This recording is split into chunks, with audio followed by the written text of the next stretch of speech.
Hello viewers, today I'm gonna show you how to fix video moderated error problem on Grok AI. To do this, go back and go to your phone settings.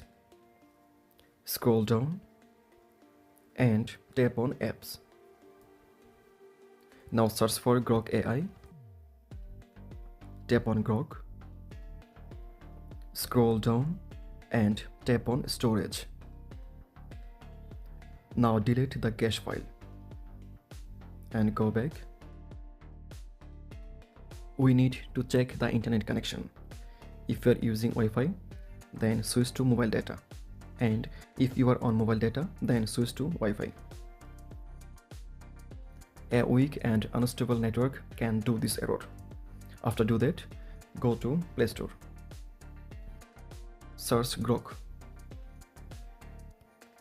and update the Grok if it's available.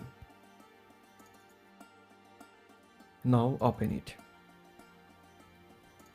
And now check the video moderated error problem is fixed. And this is the very easy way to fix this problem. Thank you.